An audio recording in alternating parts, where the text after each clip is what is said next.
আসলে একটা বিষয় নিয়ে কথা না বলে বা ভিডিও না বানিয়ে পারলাম না।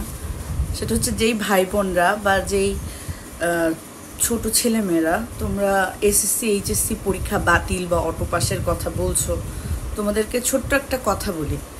হয়তো তোমরা অল্প পরিশ্রমে বিনা ইয়েতে সার্টিফিকেট পেয়ে যাবা, কিন্তু পরবর্তীতে তুমি যখন দেশের বাইরে অ্যাপ্লাই করবা বা চাকরিতে অ্যাপ্লাই করবা বা বিসিএস পরীক্ষা দিবা, সবাই কিন্তু তোমাদেরকে বলবে অটো পাস, এবং এই অটো পাসের সার্টিফিকেটের ভ্যালু কিন্তু ততটা না যতটা কষ্ট করে হয়তো পরীক্ষা দিয়ে অল্প মার্ক পেয়ে একটা ভালো চাকরিতে তোমরা যেতে পারবা। তোমাদের ভবিষ্যতের জন্য এটা ভালো হবে।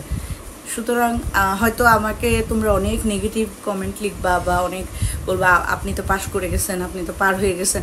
আমি পার হয়ে আসছি, আমি পাশ করে আসছি দেখে এই কথাটা তোমাদেরকে বলতে পারতেছি যে অটো পাসের চেয়ে একটু কম নাম্বার পেয়ে পরীক্ষা দিয়ে পাশ করলে যে মূল্যায়নটা হবে, এটা মেধার যেমন মূল্যায়ন হবে তেমন চাকরির ক্ষেত্রে তোমাদের গ্রহণযোগ্যতা আসবে।